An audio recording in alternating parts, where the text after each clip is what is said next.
চরম লেভেলের ক্লাস হচ্ছে। চরম লেভেলের এই ক্লাসটা অনেক লেভেল, অনেক হাই স্টাইলের ক্লাস, এবং এটাকে আইএলটিএস করার জন্য, বিদেশে যাওয়ার জন্য এই ধরনের ক্লাস করতে হয়।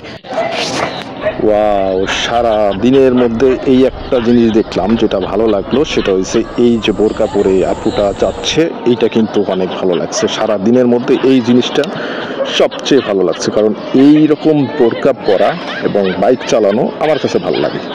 কারণ হচ্ছে অনেকে কিন্তু অনেক বাইক চালায়, মানে অর্থাৎ দুটা প্যান্ট পইরা তারপরে সেরাইয়া, যদি মাইয়া মানুষ যদি সেরাইয়া তারপরে বাইক চালায়, এইটা কিন্তু আবার দেখতে অবশ্য মানে তাদের জন্য স্কুলে থাকবে। তারা কেন আইফোনের মতন একদম মানে ওই যে জিক্সার R15 এগুলো কেন চালাইবে?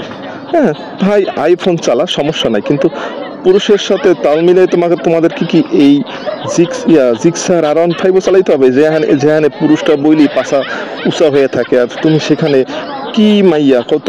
যাই হোক, বোরকা এমন একটা জিনিস যেটা আসলে সবাই শালীনতা বজায় রাখে। যে দেখে তারও শালীনতা বজায় থাকে, আর যে পরে থাকে তারও শালীনতা বজায় থাকে। মানে প্রত্যেকটা মানুষেরই প্রত্যেকটা শালীনতা বজায়ের জন্য বোরকা আমি সাপোর্ট করি। তবে বোরকা না পরে যদি অন্য কিছু মানে ভালোভাবে সুন্দর পোশাক আশাক করে তারপরে বের হয়, সেটাও খারাপ না।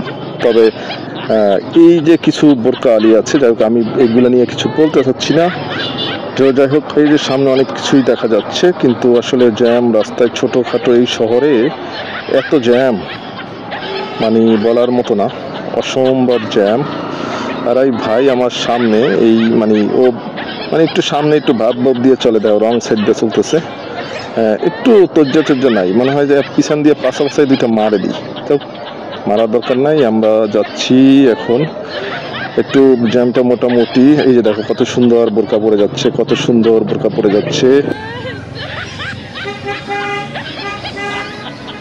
ভাল লাগে। আবার এটাও খারাপ না, তবে মাথায় একটু কাপড় দিলে খারাপ হইতো না। তো যাই হোক, আরো ভালো লাগতেছে, সুন্দর বোরকা, মুখ ঢেকে আছে। যাই হোক, অনেক সুন্দর সব মিলিয়ে বোরকা, আজকে সব বোরকাই দেখলাম, সারা দিনটা বোরকাই দেখতে আসলে দিনটা শেষ হয়ে গেল। তো তোমরা কিন্তু কমেন্টস করবা বোরকা তোমাদের কেমন লাগে, কার কেমন লাগে বোরকা, সেটা অবশ্যই কমেন্টস করবা। Thank you.